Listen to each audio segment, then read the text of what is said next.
Olá, meus irmãos, vocês estão no canal Segredos da Iaô. Eu me chamo Dofanitinha de Iemonjá. Vamos lá para mais um vídeo.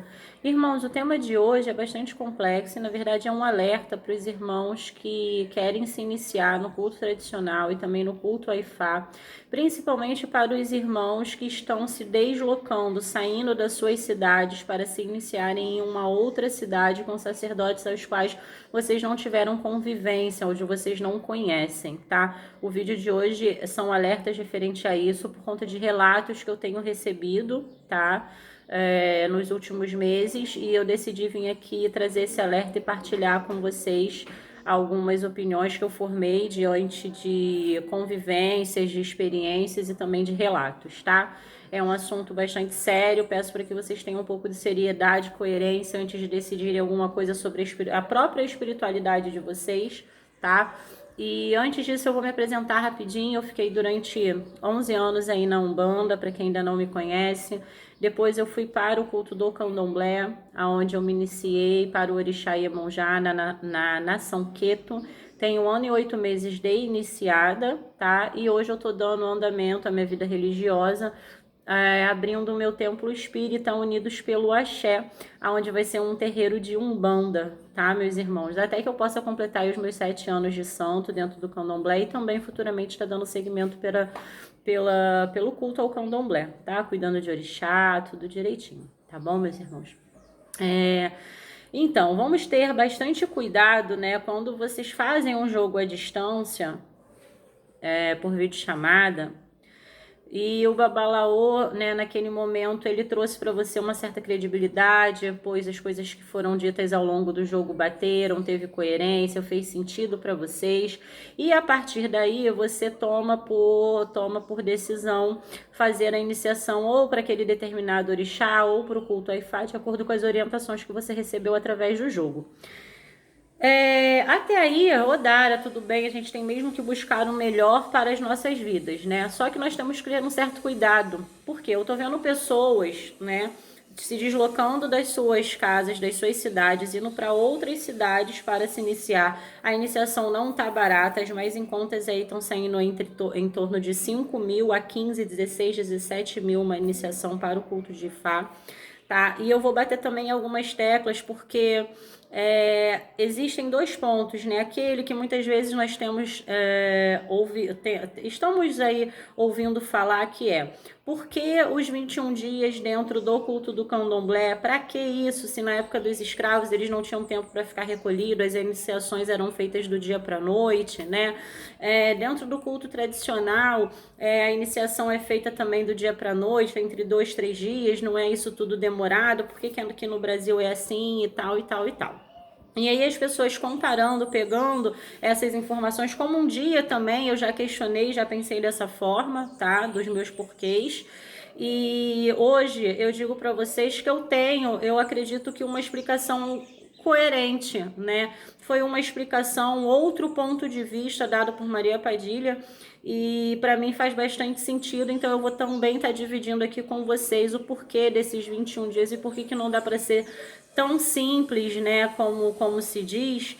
Simples, porém não quer dizer que não seja importante, tá? Mas mais simples do que é dentro do candomblé, né? Por que não dá para ser tão simples quanto é no culto tradicional e no culto Aifá aqui no Brasil, ou até lá no próprio continente africano, nas cidades as quais ainda fazem o culto ao orixá, tá, irmãos? É, Vamos nos atentar, né, que muitas vezes nós buscamos também pela facilidade, pela praticidade. A gente quer alcançar o nosso objetivo, que é a iniciação. Se pode ser por uma forma mais fácil, mais simples, onde eu não preciso estar dentro de uma casa de axé, onde eu não tenho a obrigação de estar lá nas funções, onde eu não preciso largar, deixar de fazer as minhas coisas nos finais de semana ou em dia de semana para poder estar enfiado dentro de barracão e tal e tal e tal. E se eu posso fazer a minha iniciação, né, cumprir parte da minha trajetória espiritual sem precisar me desgastar, me doar tanto, né? Por que então eu não vou fazer no culto tradicional e no culto Aifá? Então, se o comércio existe, também existe por culpa nossa, dos próprios brasileiros, que muitas vezes buscam essa facilidade, né? E a gente acaba só enxergando, tá? Os prós de acordo com a conveniência de cada um. Isso muitas vezes acontece até sem que a gente perceba, tá, meus irmãos? Então, quando nós pensamos dessa forma, né, nós esquecemos muitas vezes da importância que é também se estar dentro de uma casa de axé. Por quê? Né? A parte quando a gente fala de Abian, eu tô falando só da parte boa, eu sei das dificuldades que se enfrenta o candomblé, eu costumo dizer que não se existe religião ruim, se existem pessoas ruins dentro das religiões, tá? Assim como também não existe uma verdade absoluta, né? Existe sempre o que é bom para um, não é para outro, ou vice-versa. Então, não estou aqui dizendo que eu estou certa, que a minha é a única verdade, eu estou apenas tentando partilhar com vocês alguns alertas, alguns pontos importantes para quem quer se iniciar nesse culto, principalmente aos que vão fazer a iniciação em uma outra cidade, tá? E também partilhar com vocês um outro ponto de vista, tá, meus irmãos? Falando sobre essa parte de facilidade, né, quando a gente compara os escravos que eram iniciados do dia para a noite, nós temos que ter a concepção que dentro do culto tradicional, tá, lá da onde é a nossa raiz, né, no continente africano, na matriz africana, as crianças já nascem envoltas à espiritualidade, elas já nascem sendo apresentadas ao sagrado, então isso faz parte do cotidiano, do dia a dia delas, né? Louvar, cultuar o sagrado e louvar ao sagrado é uma prática que é feita desde o nascimento. Tá? Automaticamente o nosso perispírito, assim como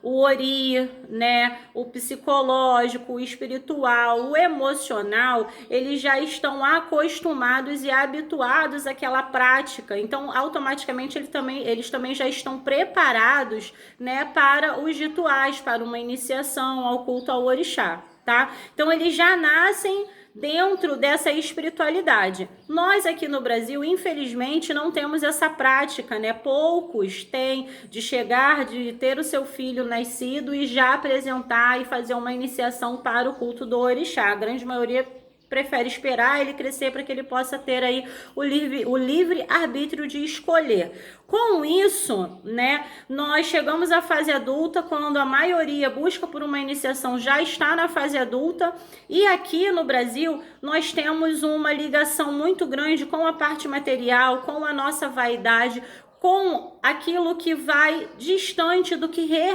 realmente é a espiritualidade, o sagrado e a divindade. Então eu vejo falar muito isso, mas na prática as pessoas não querem abrir mão, né? Falar é muito bonito, mas a prática é que é o difícil, é onde as pessoas não querem abrir mão, não querem se abdicar, né, da vaidade, não querem se abdicar da sua vida material, do seu conforto e bem-estar por conta do sagrado. Então, os 21 dias que são para serem recolhidos, ou 14 ou 7, é um momento ao qual o seu ori está sendo preparado para essa iniciação, a sua mente, o seu corpo, o seu psicológico, o seu espiritual. Então você está passando por todo um preparo quando você está recolhido, porque você está se permitindo se deslocar, se desligar da sua vida material, das vaidades, né, de tudo isso que eu acabei de falar. Para quê? Aonde você está se entregando ao sagrado, porque de fato o orixá, acima de tudo, é humildade, né?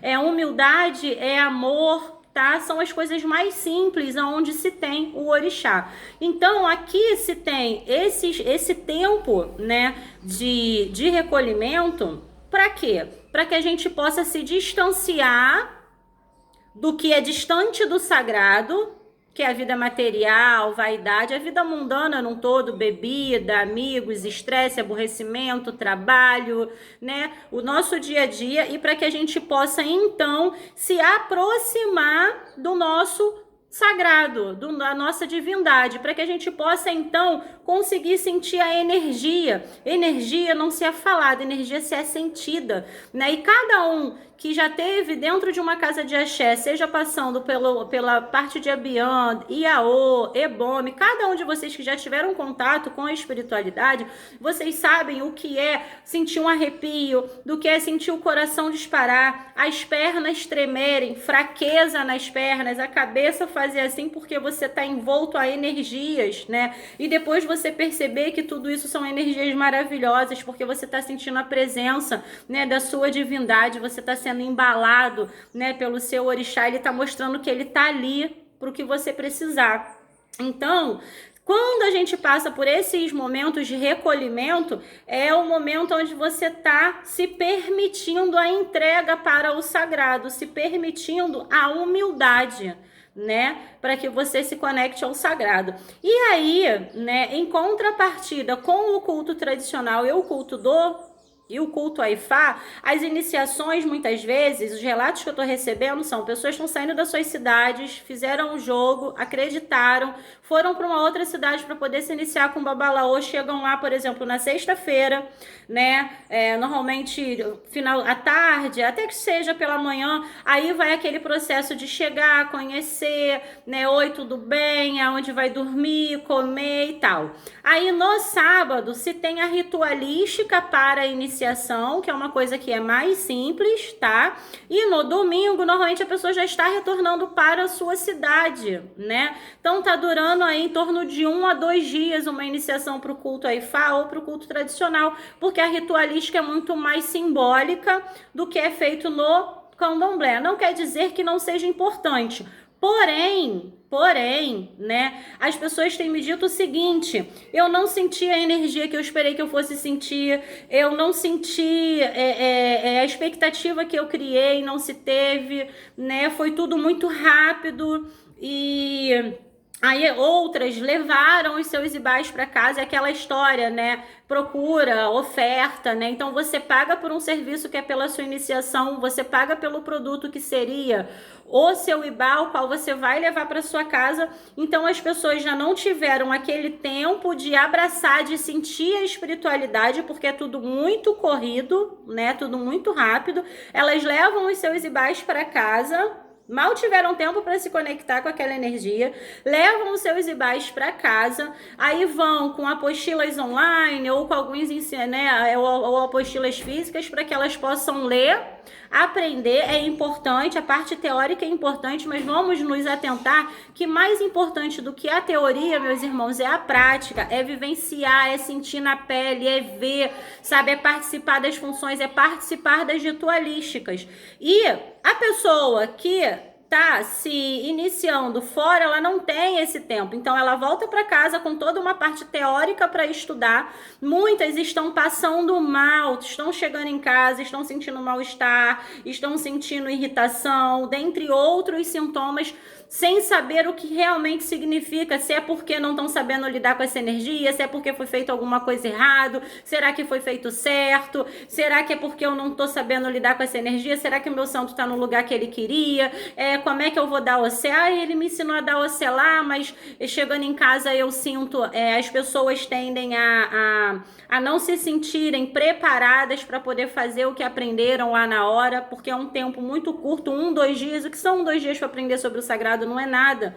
Então você leva um ibá para sua casa, aonde você não vai ter o convívio, né, de como cuidar, você só tem a teoria, as pessoas estão se sentindo indispostas depois de algumas iniciações, e elas não estão sabendo dar um océ, elas não sabem, não se sentem seguras para jogar o obi, para abrir o obi, para rezar o obi, para interpretar as caídas do obi, para que possa conversar de fato com o seu orixá, tá? E quando se sentem mal, como que você recorre para o seu sacerdote se você está em outra cidade? Então o contato é feito pelo telefone. Vocês sabem que pelo telefone não é a mesma coisa, é igual você ir ao médico, tá passando por um problema físico e você ter uma consulta, você vai ter uma orientação, mas a consulta de fato você não vai ter. Então as pessoas estão retornando, estão sentindo esses desconfortos, vários tipos de desconforto, e não estão podendo estar próximo do babalaô. Então seguem algumas orientações que um babalaô deu, que o outro babalaô deu, para tentar melhorar. E eu acho que a pior parte é quando eu escuto, né, de alguma irmã que diz assim: irmã, eu tô com Ibá aqui, mas eu não consigo sentir energia, eu ainda não consegui sentir de fato o orixá na minha vida. Foi tudo muito rápido, eu não consegui ainda sentir ele no meu coração. Eu tenho a teoria, mas a prática, eu não consigo ainda sentir isso na minha vida, no meu dia a dia. Então, irmãos, aonde eu quero chegar com isso? Eu não tô dizendo que o culto tradicional é ruim e nem que o culto a Ifá é ruim, muito pelo contrário, existem pessoas que se deram super bem e estão com a vida super odara, né? Mas são pessoas que se iniciaram com babalaôs da sua própria cidade, onde elas têm um convívio, onde elas sabem quem são os seus sacerdotes, onde elas conhecem a família de axé, a índole, o caráter. Isso é uma regra que deveria ser um cuidado e uma coerência de todos para com a sua espiritualidade, independente de culto, né? Se permitir conhecer, né? Porque ninguém conhece. Às vezes a gente vive anos ao lado de uma pessoa e a gente diz assim: eu não conheço essa pessoa. Você imagina você se deslocar para uma cidade, entregar o seu ori, a sua cabeça, a sua vida espiritual, né, a um ser humano ao qual você só teve o contato assim, ó, por uma tela de telefone, tá? E quando se fala de espiritualidade, se fala em manutenção espiritual, se fala em cuidado espiritual, tá? Se fala em apoio espiritual. E tudo isso, à distância, torna-se muito mais difícil. O que você vai fazer depois? Eu não sou uma pessoa que eu vou pegar uma apostila e vou ler e vou tentar praticar para ver no que vai dar, para ver se vai dar certo ou não. Muito menos tentar fazer isso na vida das pessoas. Ah, eu li aqui como é que se dá um bori. Ah, tá bom, minha filha, vem cá que eu vou dar um bori em você. E vou em cima do que eu li numa apostila para saber se tá certo ou se tá errado, fazendo com que as pessoas sejam cobaias. A espiritualidade, ela não pode ser dessa forma, né? A gente não usa pessoas como cobaia. Então, quando você não tem a prática do que você está fazendo, quando você não tem a convivência, a vivência, né? Você está partindo só para uma teoria. Você está voltando para sua cidade com a teoria, né, de apostilas e ensinamentos que você muitas vezes não vai poder praticar, não vai poder estar perto. Então tá faltando coerência. E para mim não existe comércio maior do que esse. Você paga para se iniciar, eu vou te iniciar porque aqui no jogo saiu isso, toma o seu ibá e leva para sua casa. Então, o candomblé, pode-se falar o que for do candomblé, eu sempre falo que não existe, vou repetir, não existe religião ruim, existem pessoas ruins dentro dela, pessoas que infelizmente visam o dinheiro acima de tudo e não te dão as devidas orientações ou te mostram facilidades que no dia a dia as pessoas vão perceber da pior forma, né, que é o dia a dia, tá? São as dúvidas, são as incertezas, tá? E que você não tem uma pessoa ali para poder te orientar. Então, com tudo que o candomblé é ruim, pelo menos lá nós aprendemos coisas básicas, como dar océ no santo quando você se inicia, como rezar, né, para o seu orixá durante a sua iniciação. As comidas, você tá vendo as comidas que estão sendo ofertadas para o seu orixá. Muitas vezes, como o Bião, você tá na cozinha preparando uma comida de axé, né? Eu sei que falta muita explicação, falta muita orientação dentro do culto do candomblé. O que eu estou tentando fazer vocês entenderem é muito simples. A distância, tudo que é feito à distância, você não tem o respaldo e a guarida que você realmente vai precisar e que não existe essa simplicidade como passam, porque as dúvidas, elas aparecem no momento em que você chega na sua casa com o ibá do seu santo. E pior do que as dúvidas é você ver que você foi iniciado em um único dia, tá? E você não conseguiu sentir a energia, o orixá não tocou o seu coração, o sagrado ainda não tocou o seu coração, você não conseguiu se conectar com aquele bar que tá ali com você, tá, meus irmãos? Então, se os escravos e se no culto tradicional se é feito do dia para noite, porque eles nascem dentro da religião, eles vivenciam isso todos os dias, é uma prática desde o nascimento, então eles não precisam preparar seu espírito, o seu emocional, o seu ori, o seu psicológico, porque eles já vivenciam isso. Então, no culto do candomblé, se você fica os dias recolhidos, se você se desliga da vaidade, se você se desliga da sua parte material, é justamente para que você se aproxime cada vez mais do sagrado, tá? Então, eu peço para que vocês tenham muito cuidado ao se deslocarem da sua cidade para outra, para se iniciar, sem ter a certeza se você vai ter o respaldo que você precisa e como você vai fazer para dar seguimento, para dar para ter manutenção sobre a sua vida espiritual à distância. E para você que quer tanto aprender, como que se aprende somente lendo? Nenhuma profissão você se forma somente, né, aprendendo. Você passa, né, muitas vezes você entra como que chama? Quando você entra na faculdade e você precisa estagiar, porque você precisa da prática. Então, toda formação se tem um estágio, para que no final você se forme e saia com o seu diploma, mas você precisou praticar. E na religião não é diferente. Como você pratica quando o seu babalaô está numa outra cidade, tá, meus irmãos? Muito cuidado, eu tô tendo muitos e muitos relatos que me deixam tristes, me deixam chateados, porque são de pessoas que vão com uma expectativa achando que é uma coisa e quando elas sentem na pele e elas percebem e falam assim, nossa, eu preferia ficar 21 dias recolhidas do que ter feito meu santo num dia e não ter sentido nada, ou não ter sentido 1/3 da energia que eu já senti quando eu fazia parte do candomblé, tá?